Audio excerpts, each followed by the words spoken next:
Hello, hello, hello, hello. Tonight, spiritual judgment. I should say judgment in spiritual communities. I don't like to read when I do these with you, but I did take a lot of notes on this one. Excuse me, I'm hoarse. So I have to fluff up I'm in the mirror. You guys know I'm looking straight at myself, and the glasses I think are fixed now. I don't know. So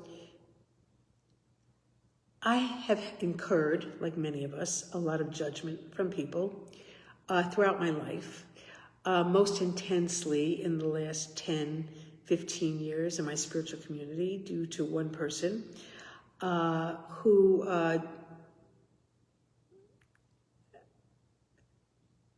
I won't say any more for now. It's on my other podcast. So, but it's coming. The big picture's coming. But the point that I want to make about judgment, and I want to support myself and I want to support all of you. I will be referring to my notes, sorry. No one knows us like we know us. No one. There's not one human being that knows us like we know us. We know our deepest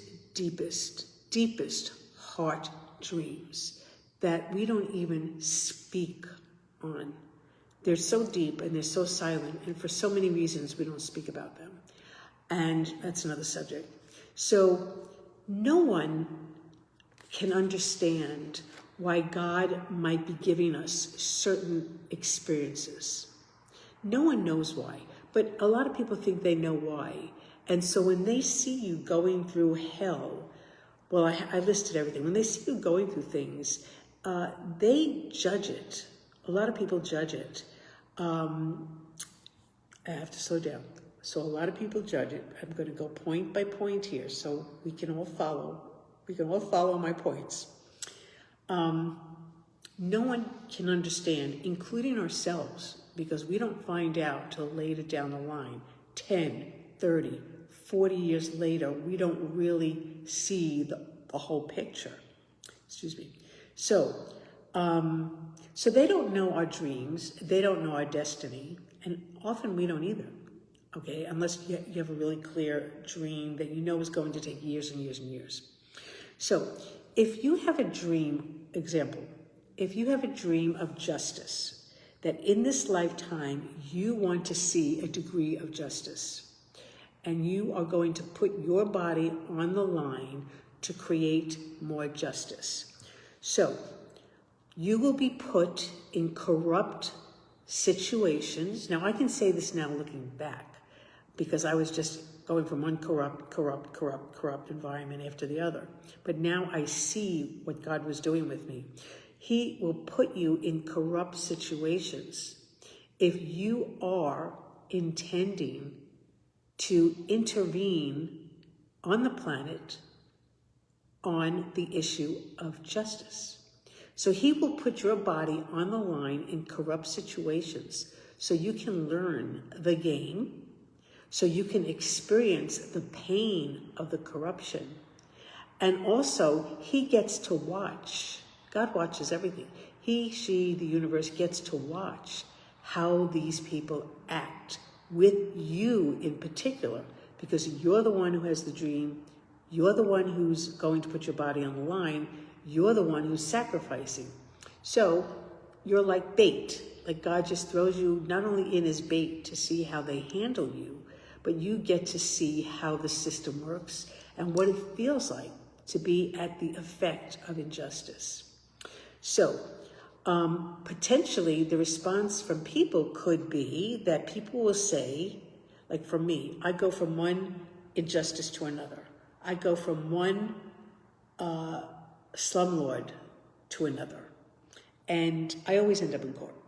I always end up in court with them. And because I don't have a lawyer, I do it myself. So I get to really, really experience the agony of being lied about, the agony of having an attorney try to make mincemeat out of me in the courtroom in front of the judge. I get to do my own legal paperwork because I'm representing myself. I get to learn how to defend myself and stand up for my truth and bring forward my facts. I get to experience the judge's interactions with both of us. And every time I've gone to court, I've always gotten extremely positive feedback from the judges about how I've presented myself and how I present my papers. And they're handwritten because I don't have a computer. And I've been told that my briefs that I submit are better than the ones he gets from attorneys. 2 judges have said that to me. So I've gotten to see through all this injustice how the system does not work for the underdog, and everything is geared to work for the attorneys of the corporations of whatever company they're there. So if people are watching my life, they would say, Barbara, why do you always attract the same situation? This is a big spiritual thing. What are you doing to attract these situations? So it's my fault, or it's my bad karma. Now, when people have said that to me, I just zipped up my lips because I had a sense that I had to learn how to do this for one day. And I knew that I wasn't attracting it because I did something bad. I knew that I'm the one who's in these situations. I know how these people are. So the people who were judging me didn't know a thing. I have to slow down. So that's one judgment. The second one I wrote for us is, if you are clear that you will, this is a separate new example. If you are very clear that you are not going to settle for a relationship that is not committed, that is not mutually honoring, and all the wonderful things many of us want, not everybody, and people will see you as being picky and I can't even think of what else, being picky and your problem, you'll never be satisfied, Barbara, with anybody. I'm going to use myself as an example. They'll judge you if you've chosen to be celibate, and they'll judge that. And it's, in your heart, the way I started, only you know what you want. If you know in your heart of hearts that you would rather be single and happy than in a relationship and be miserable with some jerk or some really cruel person, then you know that you're not going to settle. Now, other people are willing to settle. So they will judge you for kind of just saying, I'm waiting. I'm going to do my thing in the meantime. If it happens, it happens. If it doesn't, it doesn't. But people judge that, particularly even family, other girlfriends, communities. I'll tell you, in spiritual communities are mostly women. And most of them are cat ladies. I think that's the description. Most of us in spiritual communities are cat ladies. We are single. We don't have a relationship going. I don't own a cat. I don't like cats, but a lot of people have cats. I would prefer a puppy.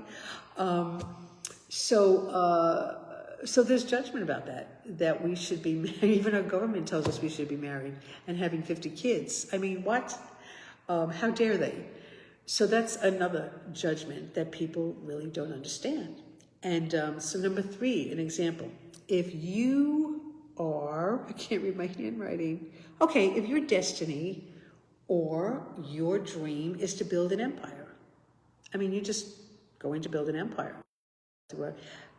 So what's going to happen to you is you will need so many lessons on business, on corruption, on good business, or on people. Are people good employees? Who would you pick? How do you budget for money? How do you create money? How do you raise money? There's all that to take into consideration. So people will see you as you're going through this process. In your heart of hearts, you know that you're going to create this. In your heart of hearts, you know that you are going to be looking pretty crazy along the way. You will sacrifice. I mean, many of us who have big dreams have been sacrificing so much. And then people, particularly in spiritual communities, will look at you as a failure because you're not manifesting anything that they can see. They can't see a car. They know you're not with a lot of money. They know that you're not coming with your nails done and your hair done all the time. What they don't know is you are sacrificing so much to get the lessons that are so hard sometimes for your dream. So and I'm speaking to the people who are judging right now, when you judge us that have big dreams and big goals and big intentions, how dare you? You do not know our destiny. You do not know our karma. You do not know our dreams. And you also don't know the degree to which we are willing to put our bodies on the line for something wonderful for mankind. You don't know that. So don't judge me or someone else because of I might not be wearing the pretty clothes I used to wear. You know, I might not making friends a priority.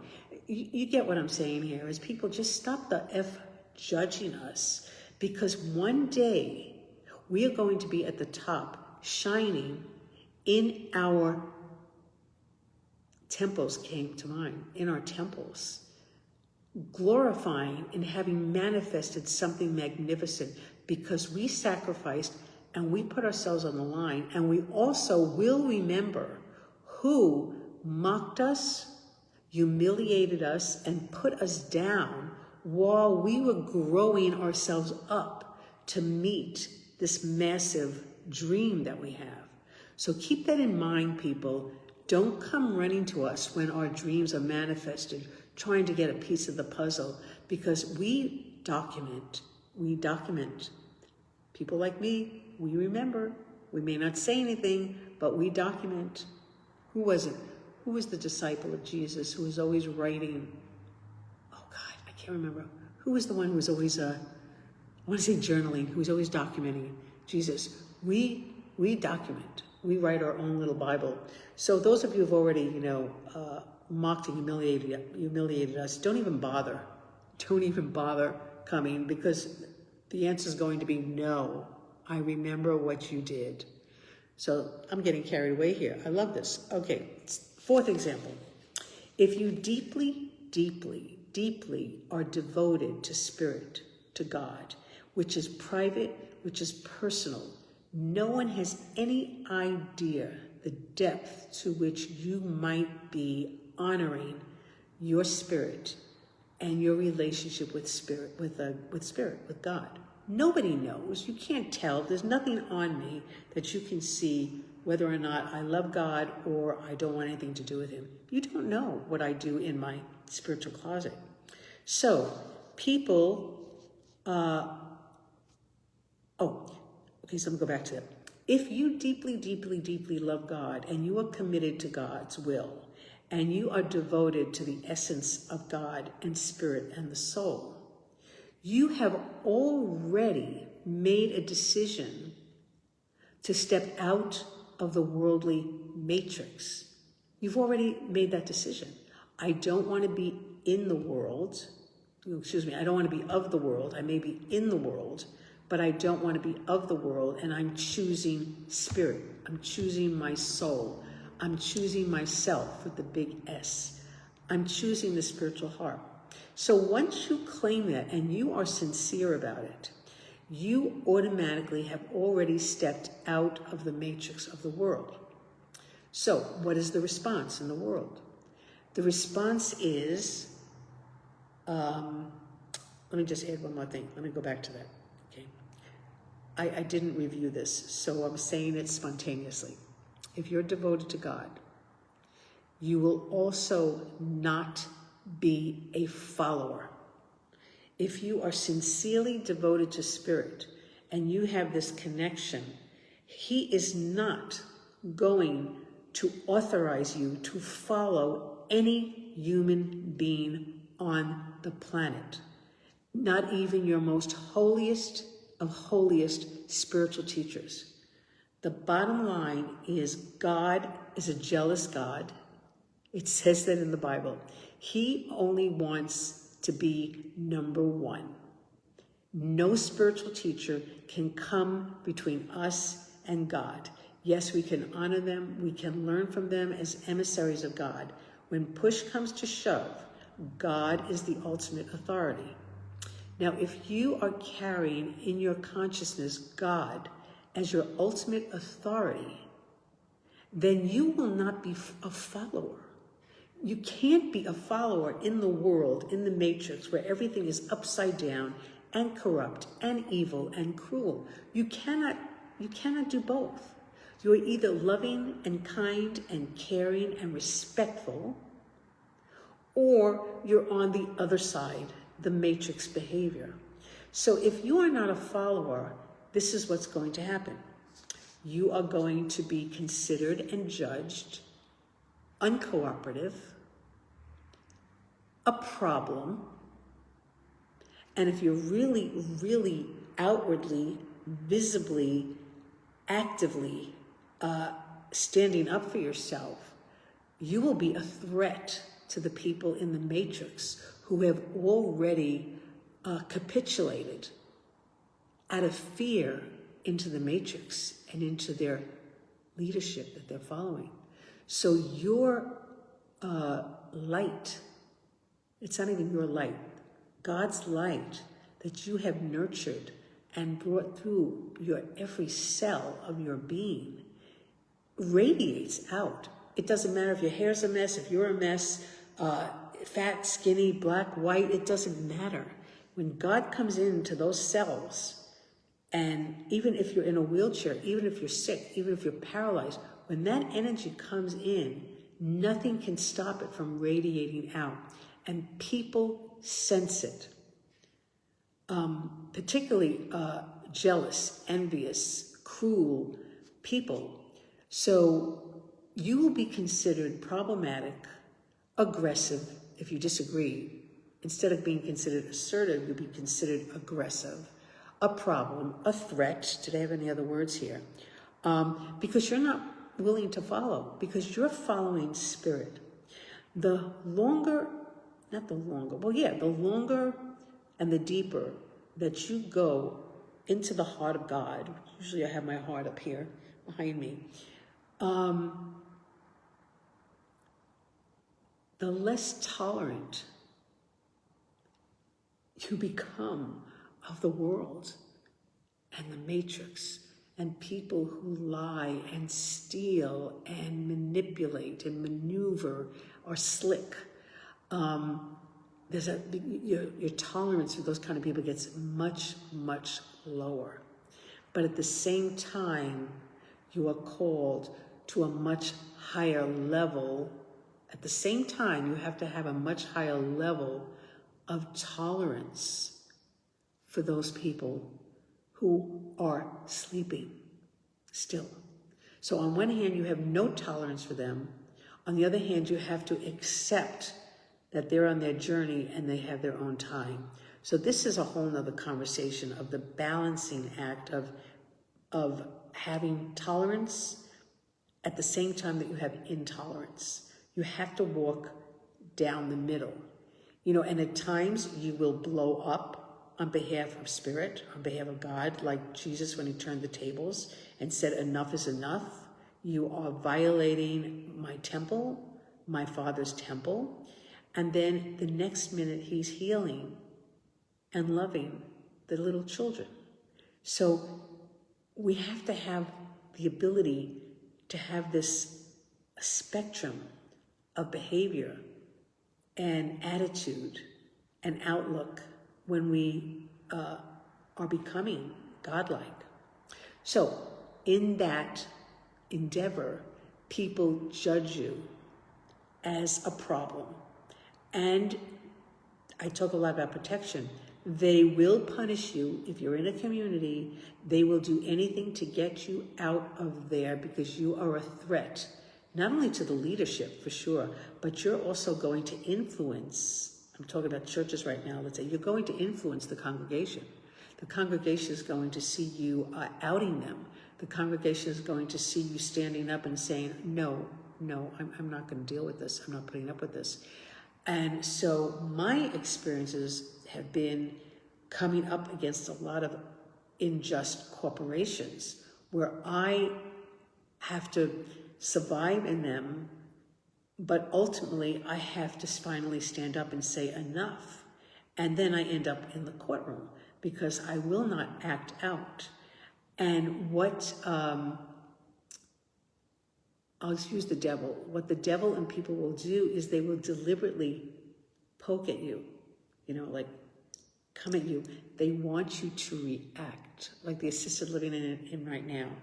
I brought on an eviction for reasons are in my other podcasts, and they are doing their darndest to get me to act out.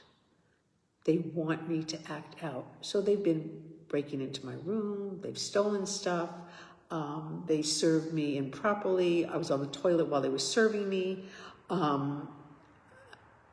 They just want to be able to document that I am a disruption. I leave every morning, I don't come back till late at night, and as you see right now, I'm nowhere near people right now. So that's my test, is how committed am I to go forward into the courtroom and stand up for myself and defend myself in the name of justice and truth in the face of these manipulators and liars of corporations, so that I will be prepared for my next level of standing up for whoever it is next that God sends me to. So again, to you judges, to you people who judge, you have no idea the fights that I have been in. You have no idea what has come at me that I've had to hold steady in. You have no idea the chaos that I have had to stand centered in. You have no idea what I wanted to do and wanted to say to act out and held my composure so that they could not, nail me the way they wanted to. So those of you who judge me and other people, you have no idea about our battles. You have no idea about our battles. When I get passionate, I lose my words. You have no idea about our battles. You don't know what goes on with me every day and so every day and so every day. And usually the judges are, maybe not, but I would say it's usually the in crowd, the inner circle. It's the leadership that are so into their power and their ego, and they're better than everybody else, definitely better than me, as far as they're concerned.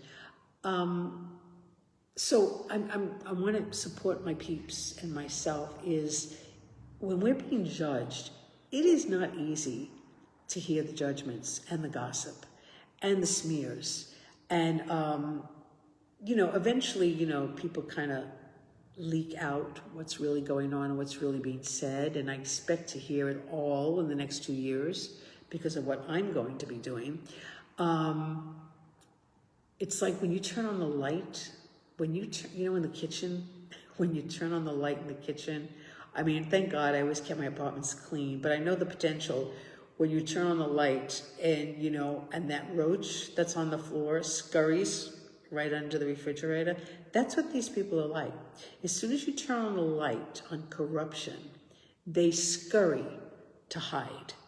And, but they can't hide for long because where are they going? Under the refrigerator? All we have to do is lift the refrigerator and go, there you are.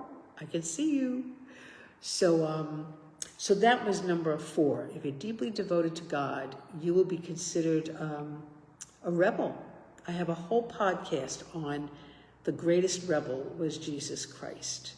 And here, the churches want you to be nice and neat and prissy and cooperative. Was Jesus like that?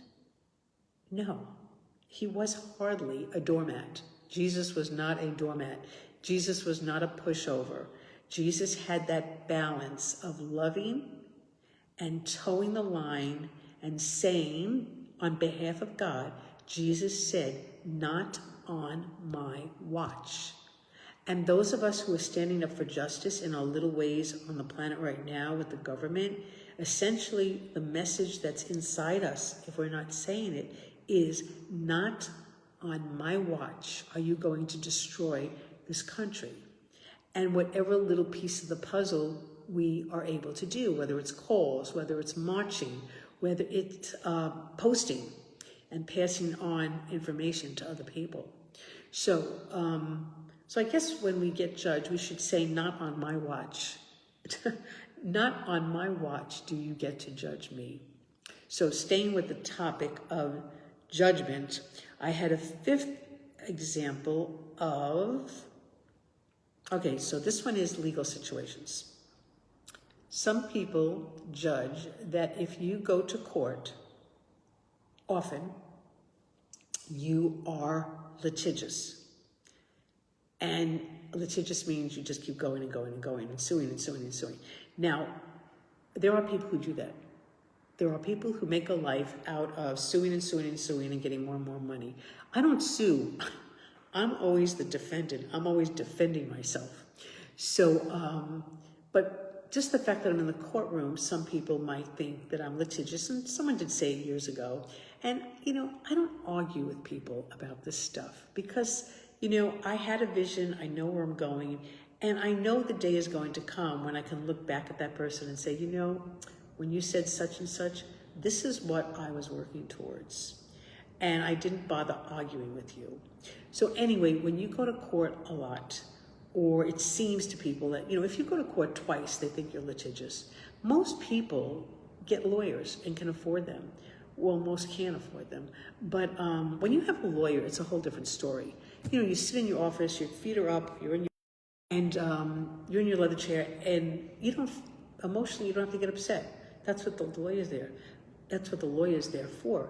But if you're representing yourself, you feel every emotion. You feel the attacks. You know they're lying about you. It's really a horrible feeling to know that someone is blatantly lying to your face and lying to the judge. Those of you who have represented yourself, you know the frustration of that kind of lying.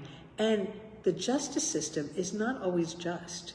Just because you have the truth, you could have evidence up to here, and the judge will still rule against you for whatever reason. He has PMS, he knows the other attorney, they play golf together. Slow down, Barbara. They play golf together on the weekends. So-and-so knows so-and-so knows so-and-so, and then there's checks under the table, there's all kinds of payoffs. This goes on, people. It's not just in Washington. It's going on every single day. So if people think that you're being litigious, the spiritual lesson there for me has been, I got to practice preparing my facts, preparing my evidence. I got to practice learning the law. I have to go to the law library and learn how to prepare. And then I get to verbally and in writing defend myself and be heard by the judge. I don't have a jury trial experience yet, but I'm expecting to do one this time. And also, while you're trying to present your case to the judge, if you've never been to court, the attorney that is opposing you is doing everything he or she can to distract the judge from listening to you. He will interrupt. He will deliberately cough. They will say they have to go to the bathroom. I have seen it all. Anything to keep the judge's attention off of my truth. Now, being a lay person, even if I could do it, I'm capable. I could say I have to go to the bathroom. I could go, excuse me, I'm really sorry, I have to cough. Oh, excuse me. I just can't do that. I can act, but that's going too far for me. And these lawyers that are going up against you and saying all kinds of things about you, they're acting. The lawyer doesn't give a F. He really is not he's invested in winning because he gets money. But he really doesn't care that the client is winning. I don't know if I can get this across to you. In court, they fight. Okay, put me aside. Two attorneys. I'm an attorney, there's an attorney. We play golf on the weekends. We know each other's families. We watch the children being born. We've been to the bar mitzvahs and everything. But as soon as we walk into the courtroom, we pretend that we're against each other for as long as we have to be until we leave the courtroom. And sometimes they start their friendships as soon as they walk out the door. They don't even wait until they get out of the courthouse. So I'm saying it is an act. Now, when you get to cases, which I haven't, thank God, when you get to criminal cases where someone is innocent and they're being charged guilty, and they find out 10, 20, 30 years later that the person was innocent, this is not funny. This is just not funny. I'm going off track here, and I'm really sorry. I'm getting passionately wild about this. If you ever have the opportunity to go to court, even if it's so fast, I'm going too fast. Even if it is to defend a traffic ticket, do it. The courts would hate for me to be saying this because they're already overloaded. Go to court at least once or twice and defend yourself. Practice standing up for yourself. Practice standing up for truth. Practice standing up for God's kingdom, which is what you're doing when you stand in the truth. When I say God's kingdom, I am not talking about religion. And that's where we are so messed up. The kingdom of spirit, of God, of the universe has nothing to do with religion. And if we don't let go of, I've let go of it, if you don't let go of this religious thing, you cannot stand in the truth for God. Because religion is another matrix form.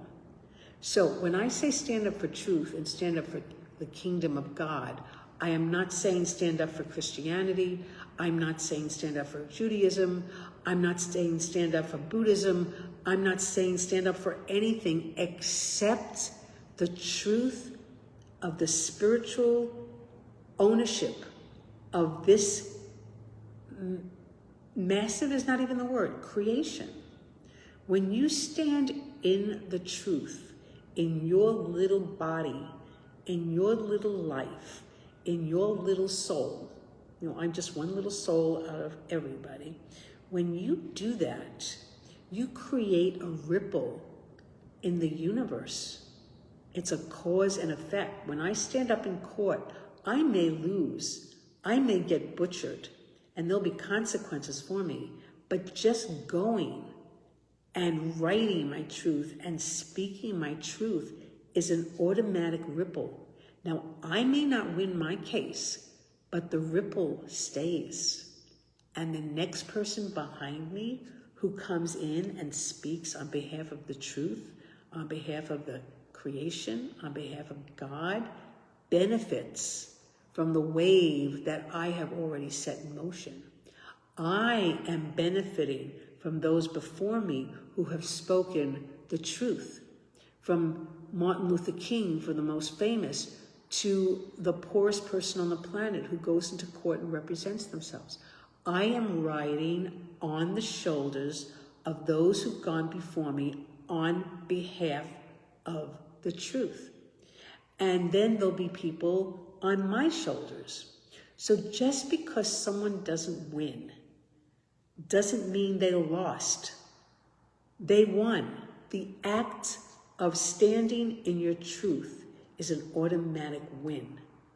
Just standing in your truth, just now, even now on the podcast, standing in my truth with you on the media, I have already created a ripple.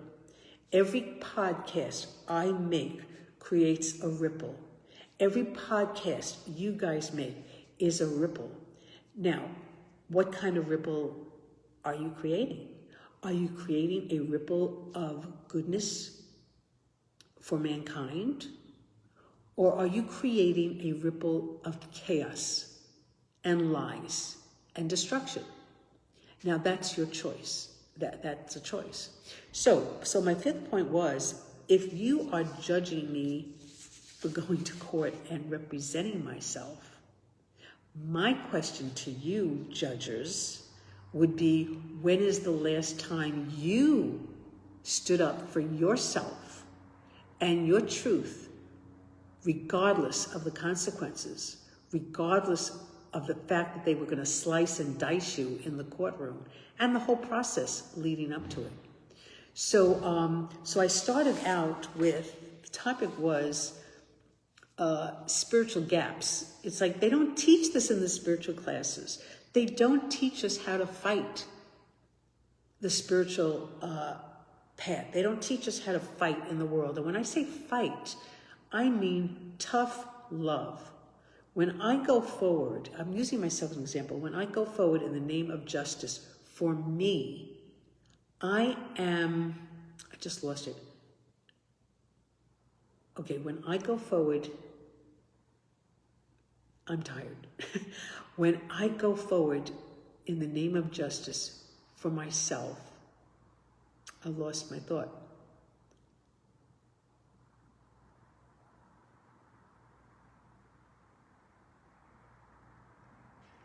I'm supposed to be silent right now. See, this is when God tests you. Am I going to wait? This is a test. Am I going to wait for God to give me what it was he gave me that I forgot? Got it. Okay, so in my experience of spiritual paths, they talk about being the spiritual warrior.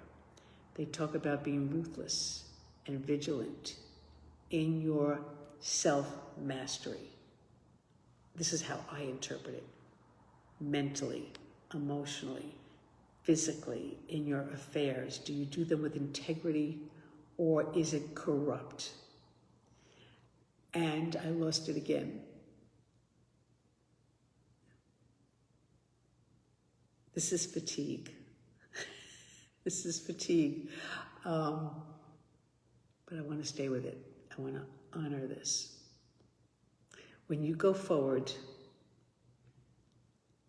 in the name of truth and justice, you will not always be able to look pretty doing it. You may have to exercise something that looks abrupt and aggressive, but really, because your intention is God's intention, it falls under the category of tough love. You are really coming from an intention of loving. I love myself and my people enough to go up against someone and say, no more, not on my watch, and I am going to bring forward the karmic consequences that God issues through me. So there is a loving, if you have an intention of justice and the truth, the core of that, wanting to do that and willing to do that, is really coming from a place of loving. I love my God so much. I love my creation so much. I love my life so much. I love my peeps so much that I am going to put myself on the line, take whatever hits I have to take, and then let God deliver through me, through a judge, through whatever, the consequences of the lies and the corruption. Now, it may not happen in the courtroom. Most likely it won't happen in the courtroom because they're limited, they're human. But the consequences will come. And the consequences only come if someone interrupts the matrix and you go, zzz. No. You've seen the movie in The Matrix. You know, you just have to interrupt that matrix in one little tiny spot and the whole thing changes. The whole computer setup, if you remember that. Just one glitch will change the whole thing. You and I can be that one glitch. And then another person makes a glitch. And then another person makes a glitch. And another person makes a glitch. And before you know it, the matrix has to buckle under us. So I've gone from a very small topic to a very big topic of, changing the world. But I started out with, those of you that judge, keep in mind that you don't know our destiny. You don't know what our dreams are. And your dreams may be very tiny. You know, I want a car, I get a car. I want a house, I get a house. You know, I want a boyfriend, I get a boyfriend. I want a kid, I get a kid, you know. Some of us are going for very, very, very big dreams that will change the world. And a lot of people cannot even conceive of that. So again, I'm just asking you judges, and I'm judging you judges. I'm judging the judges. And I'm not even going to plea or ask. I'm going to say stop judging us, because you have no idea how God is using us. You have no idea that I may have been without a car for 10 years because I had lessons to learn to move about the world on my own without assistance, which slowed me down, which made me meet a whole lot of people and educating me. And I got to do a wonderful ministry of taking care of and loving and attending to people that I never would have met if I was in the car. So we never know what another person's journey is. So the point of this was supposed to be, stop judging people. You know, everybody has their own journey. You don't know the timing of it. You don't know their destiny. You don't know if they're a new soul, if they're an old soul, a middle of the road soul. We don't know anything. If you're really, really psychic, maybe you can read into that.